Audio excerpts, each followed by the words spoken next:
Boss ex-wife drama. So my boss has a portfolio of clients, a few hundred of them. But here's the kicker. One of his biggest clients is his ex-wife. Yeah, you read that right, and trust me, it gets worse. Apparently, back in the day, he and his ex-wife's current husband were best friends. They did everything together: golf, poker nights, even family vacations. Meanwhile, my boss was working his ass off, pulling late nights to build his business while his wife was having a whole ass affair with his best friend right under his nose. The worst part? His own sister was the one who caught them. She walked in on them mid-action at a family gathering. Yeah, they were that bold. She didn't hesitate to blow the whole thing up right then and there. Imagine being at a backyard BBQ, sipping a beer, and suddenly your sister storms out of the house screaming that your wife is screwing your best friend upstairs. Absolute chaos. Fast forward to now, his ex and her new husband, aka his ex-best friend, own a thriving business.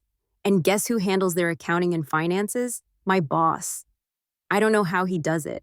If that were me, I'd be cooking their books just for the satisfaction.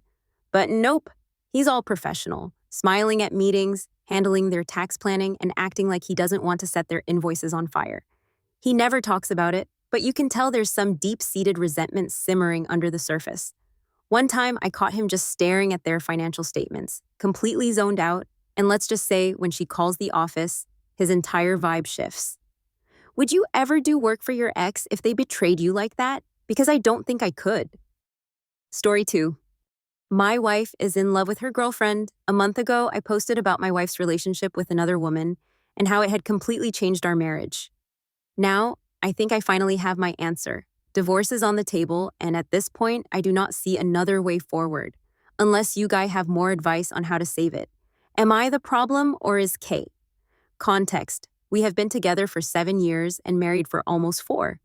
Evie, my wife, has always been open about being bisexual, and I never saw it as a problem. When we moved to a new city in 2023, she became close with a woman, Kay, who at first I thought was just a friend.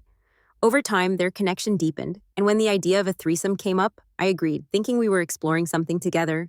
I did not realize I was opening the door to something that would push me out. By the time she admitted she had fallen in love with her, things had already shifted. I felt like an outsider in my own marriage.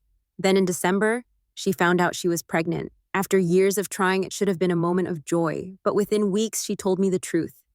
I was not the person she wanted to share this with. She still claimed to love me, but her heart was with her. She says she does not want to lose me. She insists our marriage is the foundation of her life, but her actions tell a different story. She is already building a life with her. They go to antenatal classes together, prepare for the baby together, and act like a couple in every way that matters. I have tried to be patient. I have tried therapy.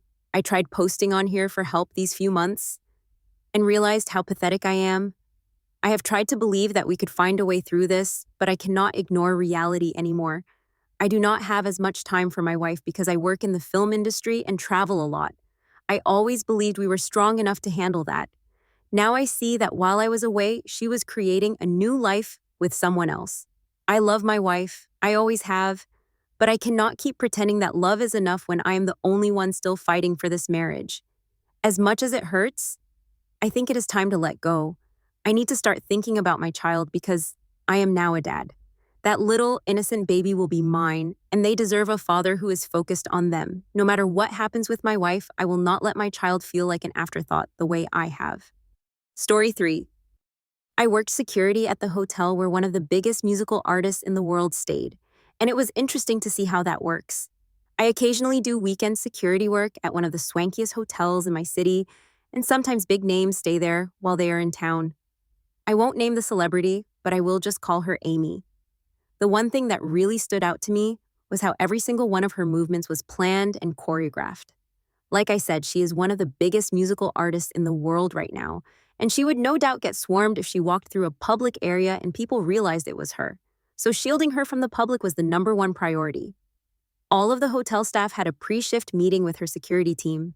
There were some basic guidelines such as do not speak to her unless spoken to, do not let any guest know she is staying here, do not ask for a picture or an autograph, and let them take the lead. I'm sure all of the security members on her team were carrying weapons of some kind, but they were all wearing jackets, and I didn't see any firearms on them. She was driven from the airport to our hotel in a SUV with blacked out windows, and she came in through the loading dock. My only job at that moment was to stand in front of a door leading to the maintenance area to ensure that nobody tried to get through. Like I said, anytime she was moving, it was highly coordinated and choreographed. Everybody had their place, and there was nobody in the area that was not part of the team. She did not look at anybody or say anything. She just sauntered in looking kind of miserable, TBH. She was brought up in the freight elevator, and there were members of her security team on every floor in front of the freight elevator to make sure nobody got on while she was still in it. She had a room on the top floor, and that entire floor, as well as the floor below it, were completely bought out by her and her team.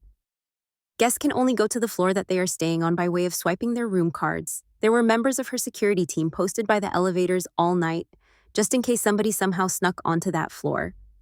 What I got out of the experience was being thankful that I can walk around like a normal person and nobody gives a fuck. I feel like having to be consistently hidden from you and the restrictions that come with that would be pretty miserable. Story 4. A Mormon friend got in trouble for having a disgusting picture on his phone. I went to Air Force basic training like 6 years ago. They took away our phones on day 1 and we didn't get them back until 10 weeks later. I remember when I finally got to look at it after so long, it was like the brightest, most beautiful thing I had ever seen in my life. At technical school, we were living in a dorm-like building, and there was a WhatsApp group chat the airmen leaders made for everyone in the building. Its intended purpose was to dole out the chores and cleaning responsibilities. But that group chat rapidly turned into a wasteland for the weirdest, most depraved memes you've ever seen. These 18-year-old kids who just got all their phones back had absolutely no chill. My phone was pinging at all hours of the day and night as a torrent of weird memes poured into the group chat. The airmen leaders kept posting that memes were not allowed in the group chat, but the 18-year-old masses were unstoppable. They were equipped with a seemingly endless arsenal of fucked up memes. One day, somebody posted a meme that was a 4-panel comic of a thick Winnie the Pooh. He was wearing a thong and a bra, and he had a jar of honey stuck on his head. He was bumbling around, knocking everything in his house over with his thick ass and his huge, juicy tits as he tried to get the jar of honey off his head. Well, that turned out to be the straw that broke the camel's back. The mods of the WhatsApp group chat changed the settings so that only they could post messages. But after that, they only posted about the chores once a week, and they didn't delete any of the memes, so that thick Winnie the Pooh meme was still visible on the group chat for weeks. My Mormon friend Terry went to dinner with his wife, and she happened to see the thick Winnie the Pooh meme on his phone. She was inconsolable. She could not understand why her devout, religious husband would have such a disgusting thing on his phone. It actually turned into a big deal in their marriage. One day, he brought her to morning formation so he could prove to her that the thick Winnie the Pooh wasn't just on his phone. Me and a bunch of other airmen pulled out our phones and opened the WhatsApp group chat to show her that the meme was on our phones too. I'll never forget the unfathomable look on that poor little Mormon girl's face as her eyes darted frantically from one thick Winnie the Pooh to the next early morning. Story 5. That time I found out I was showing more than I realized. This is a true story and took place many years ago. One day, my girlfriend at the time, now my wife, picked me up after work. I was sitting on a bench, talking to a coworker, technically someone I supervised. When I stood up to say goodbye, she stayed seated. Later in the car, my girlfriend casually goes, "Yeah, she totally checked you out." She explained that as I got up, the girl's eyes locked right onto my crotch and stayed there. Just stared. My first reaction was to laugh it off. I said, "Come on, you can't actually see anything." But my girlfriend just looked at me and said, "Trust me, you can see it. I've noticed it in those sweatpants. And I've definitely admired it." I was wearing gray sweatpants with no underwear underneath. Yeah, I know it sounds pretty dumb not to wear underwear. At the time, I had absolutely no idea what a dick print even was. This was way before it became a meme or a thing people talked about online. To me, they were just comfortable pants, nothing more, nothing to think twice about. But of course, when I got home, curiosity got the better of me. I stood in front of the mirror to see what she was talking about, and yeah, the outline was very visible. The lighting, the angle, the fact that she was sitting and I was standing, it all made sense. And then I remembered. When I walked away, that coworker had smiled and even laughed. At the time, I didn't think much of it, but now it felt obvious. Here's the thing, though my girlfriend never mentioned how it looked, and unfortunately, the mirror gave me the unfiltered truth. It wasn't flattering. I looked extra small. And to be fair, I'm only about 3 inches soft, so yeah, that mirror didn't lie. It was humbling. And knowing that girl saw it, really saw it, made things awkward for me after that. It wasn't some quick glance. She stared, smiled, laughed, and what stuck with me wasn't just that she looked, but that she got to see how small I looked. That's what made it uncomfortable.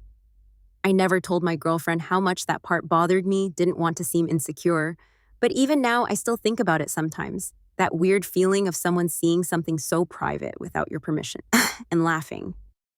I hope you enjoyed these Reddit stories. Remember to like and subscribe and come back for more.